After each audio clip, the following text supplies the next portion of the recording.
agent de la fonction publique et tu te demandes comment se déroule ta carrière. Bon, allez, on va te faire un point pour que tu puisses comprendre toutes les spécificités de la fonction publique hospitalière. Pour commencer, il faut savoir que dans la fonction publique hospitalière, les métiers sont classés par catégorie professionnelle. Les catégories professionnelles, qu'est-ce qu'on entend dans les catégories professionnelles? Ce sont les lettres que vous allez retrouver dans les fameuses grilles indiciaires. Par exemple, les grilles indiciaires de la catégorie A, les grilles indiciaires de la catégorie B ou les grilles indiciaires de la catégorie C. Il existe donc 3 catégories de personnel dans la fonction publique.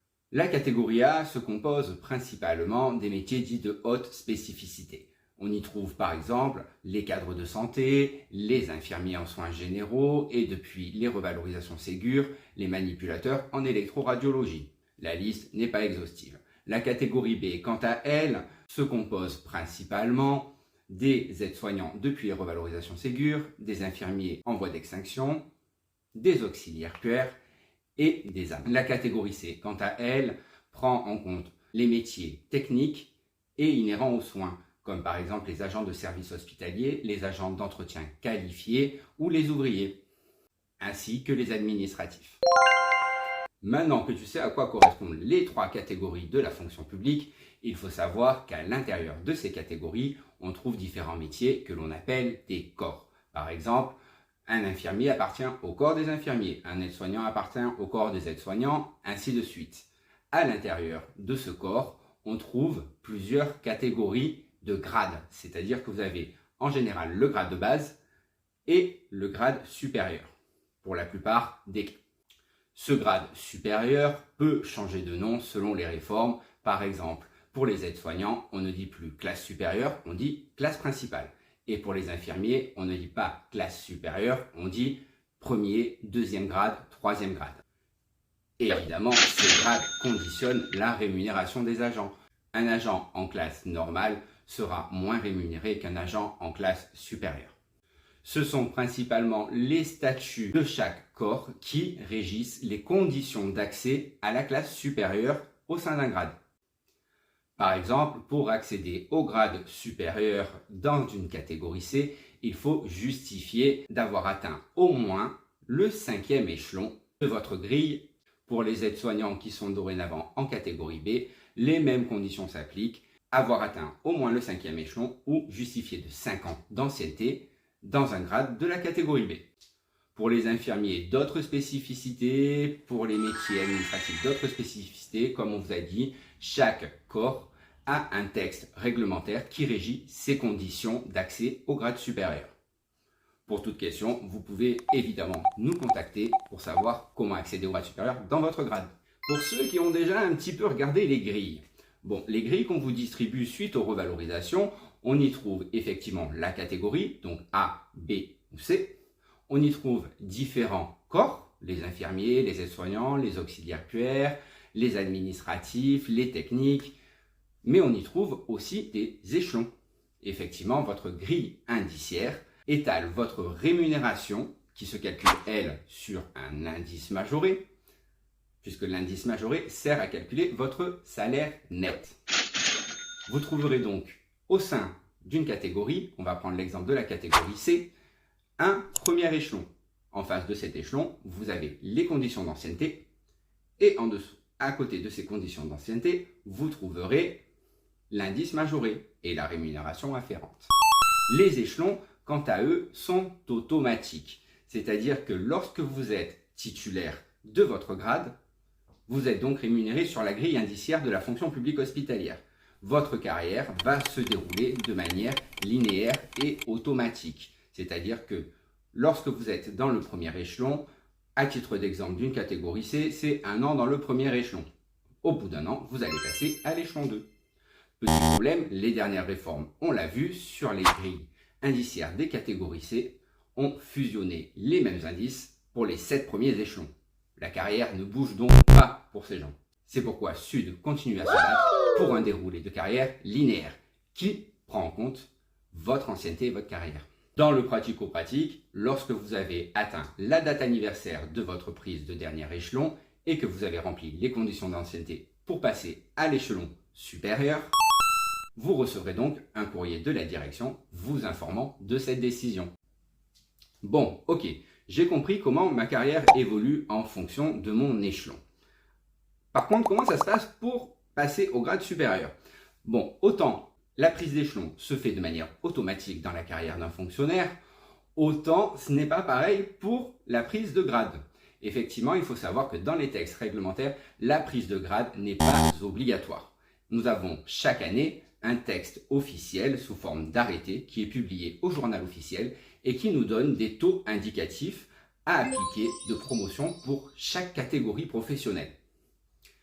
Ok, donc on a un arrêté, un texte officiel qui va dire par exemple, j'autorise en 2022 16% de votre effectif des aides-soignants à passer au grade supérieur.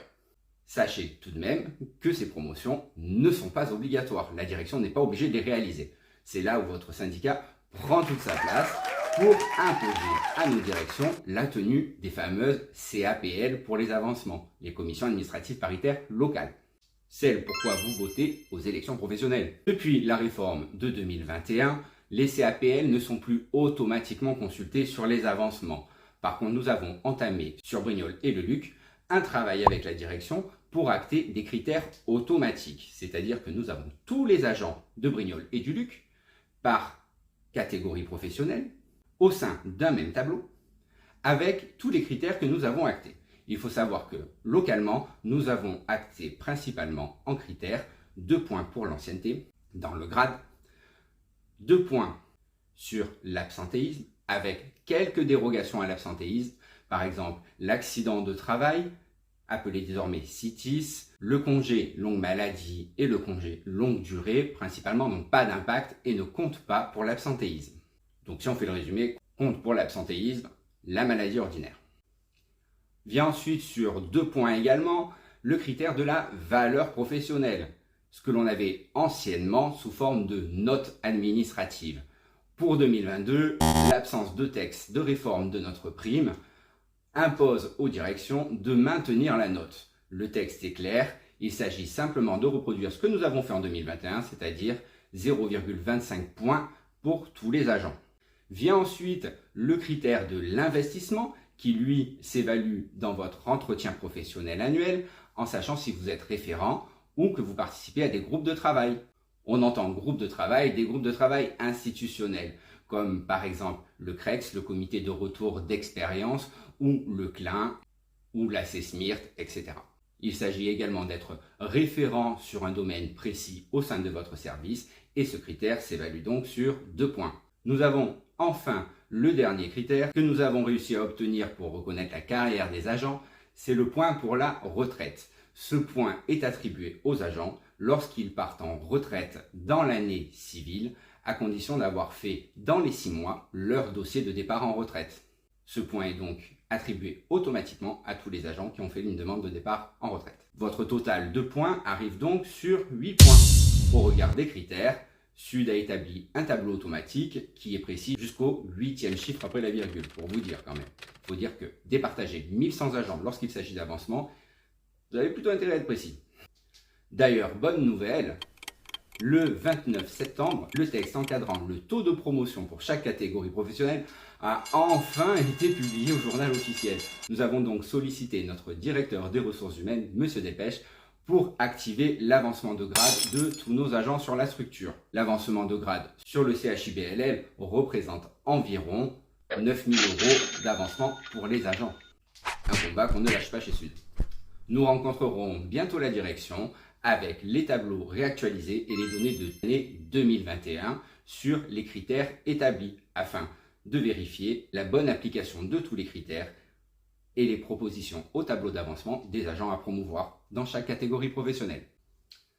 En résumé, pour la carrière des fonctionnaires, vous avez donc les échelons qui se font automatiquement sur votre grille indiciaire en fonction de votre catégorie professionnelle et vous avez les avancements de grade qui sont soumis à certaines conditions et qui restent facultatifs pour notre direction, mais comptez sur nous pour les appuyer chaque année. En ce qui concerne les contractuels, la question est plus épineuse puisqu'ils sont rémunérés sur les dernières grilles, nous en sommes assurés d'ailleurs chez Sud, mais leur évolution est bloquée par un texte réglementaire qui dépend du droit privé, c'est-à-dire du Code du travail. Ce Code du travail prévoit que les contractuels dans la fonction publique peuvent bénéficier d'une revalorisation salariale tous les 3 ans. Une mesure qui avait été gelée par nos ressources humaines jusque-là afin de rester équitable entre tous les agents. Car tous les agents sur notre structure n'étaient pas au courant de ce détail et chacun allait négocier son salaire lorsqu'il était au courant alors que d'autres auraient pu en bénéficier aussi. On peut entendre cet argument, par contre nous avons déjà posé la question à notre nouveau directeur des ressources humaines, la rémunération de nos contractuels. Avoir fait une nouvelle politique de contractualisation et de stagiairisation, c'est bien. Par contre, se poser la question de la rémunération de nos contractuels et de leur évolution, puisqu'on se bat pour que l'évolution des contractuels soit calquée sur celle des fonctionnaires, reste un levier d'attractivité primordial. Une question que Sud défendra face à la direction en 2023. Voilà, j'espère qu'on a été clair pour vous expliquer comment se déroule la carrière d'un fonctionnaire. Si vous avez des questions sur votre déroulé de carrière, sur votre prise d'échelon, sur votre prise de grade, sur les tableaux que nous avons établis également pour les critères d'avancement au grade supérieur, puisque ça va bientôt arriver sur notre structure, n'hésitez pas à nous contacter. On reste disponible pour vous renseigner et vérifier que tous les critères sont bien inscrits dans votre case. En tout cas, vous pouvez compter sur Sud pour défendre de manière équitable et sans clientélisme toutes les promotions de nos agents. On vous dit à bientôt pour une prochaine vidéo et en attendant, sudistez-vous!